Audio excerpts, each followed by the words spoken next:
Wait, before you scroll, hear this. Have you ever felt sad for no clear reason? No fight, no failure, no bad news.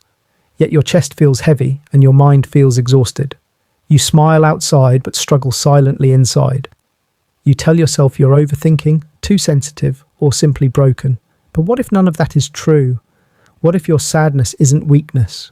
It's a signal, a sign that your emotions were never truly seen, heard, or understood. Maybe you learn to hide feelings just to feel accepted, and maybe today isn't about fixing yourself. It's about finally understanding the part of you that was never understood. Most of us grow up learning how to succeed in the outside world. We learn math, discipline, manners, and how to behave in front of others. We're taught what is right, what is wrong, and how to meet expectations. But almost nobody teaches us something equally important: how to understand our own emotions. In many homes, feelings were not openly discussed. Crying felt uncomfortable. Vulnerability felt awkward. Strong emotions were quickly dismissed with phrases like, "You're fine, stop being dramatic," or "be strong." Not because people wanted to hurt you, but because they didn't know how to handle emotions themselves. You may not have experienced obvious abuse. You may not describe your childhood as neglectful. From the outside, everything looked normal. Meals were provided, school was attended, life moved forward. Yet something subtle was missing: emotional understanding.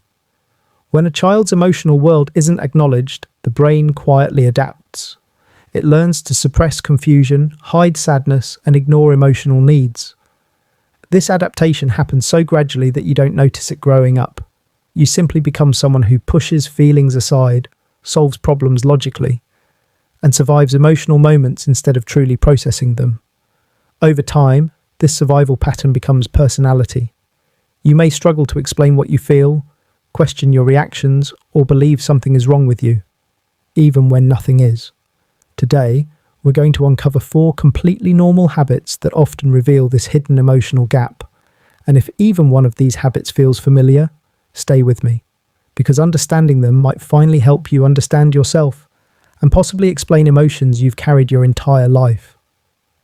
When someone asks, "How are you?" your answer comes out automatically: "I'm fine." No pause, no reflection, no emotional check-in. Even on days when your mind feels heavy or your heart feels tired, the response stays the same. This habit often begins in childhood.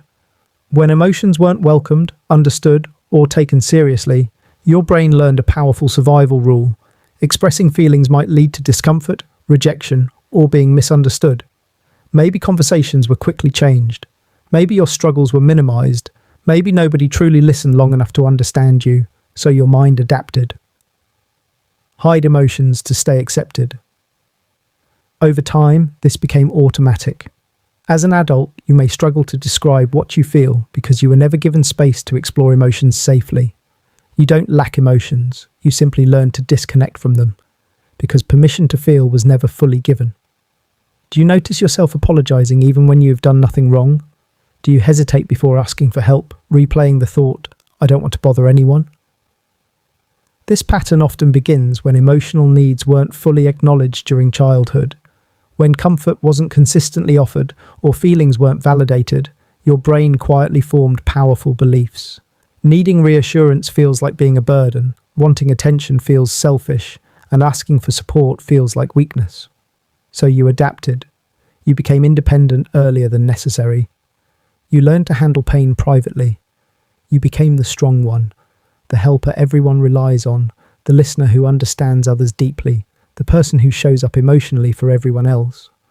But while you support others, your own needs remain unspoken. Inside, there can be a quiet exhaustion or emptiness that's difficult to explain. Not because you don't care about yourself, but because caring for yourself was never modeled or encouraged in a safe way. You don't ignore your needs intentionally. You simply grew up believing that your feelings should take up less space. And now you're learning that your needs are just as valid as anyone else's. After a simple conversation ends, your mind doesn't rest. It replays every detail: your words, your tone, their reaction, even small pauses. You ask yourself, "Did I say something wrong?" Or, "What if they misunderstood me?" Sometimes you wonder if people secretly dislike you, even when there's no clear reason. This isn't just insecurity. It's emotional hyper-awareness. When emotional understanding was missing earlier in life, your brain learned to stay alert. You became highly sensitive to mood changes, facial expressions, and emotional energy in a room. Reading people became a survival skill because emotional safety once depended on predicting reactions before they happened. Your mind isn't trying to create problems, it's trying to protect you from rejection, conflict, or emotional discomfort. It scans situations constantly, searching for hidden signals to keep you safe, but this protection comes at a cost: mental exhaustion. Overthinking drains your energy and makes social moments feel heavier than they should. You're not weak or overly sensitive. Your brain simply learned survival patterns instead of developing true emotional security. There are moments when everything in life seems fine.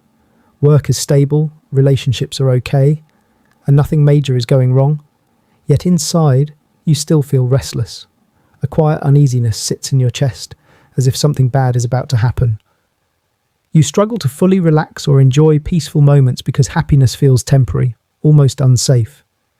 This reaction often develops when emotional validation was inconsistent while growing up. Your nervous system became familiar with tension, uncertainty, or emotional unpredictability. Over time, your brain learned to stay alert as a form of protection.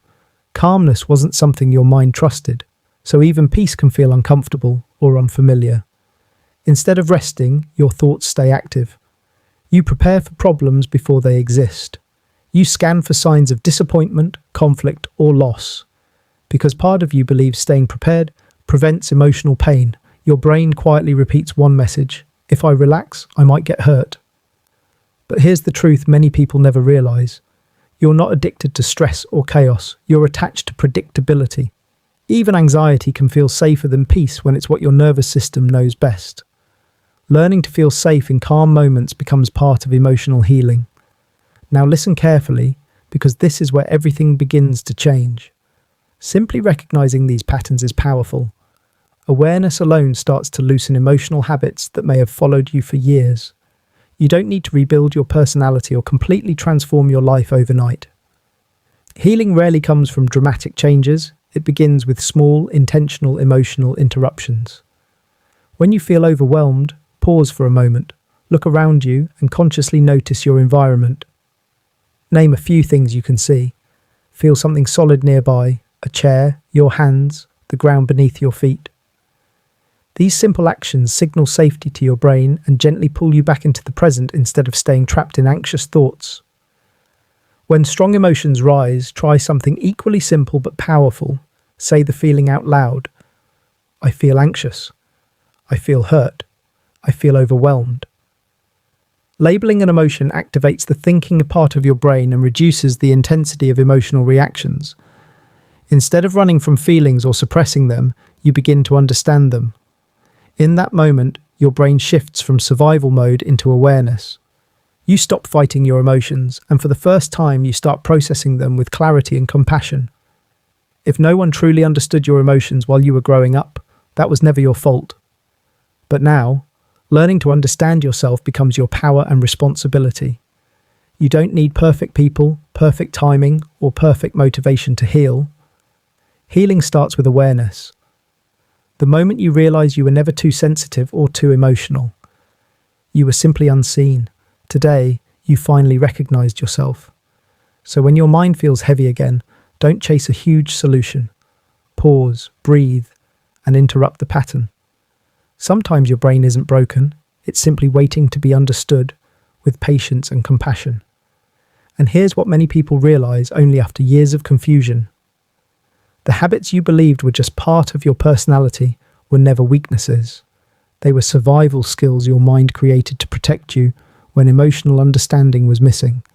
You adapted the only way you knew how, but awareness changes everything. The moment you recognize these patterns, they lose their control over you. You stop reacting automatically and begin responding consciously. That's the shift. You move from merely surviving emotions to truly healing, growing, and finally giving yourself the understanding you always deserved.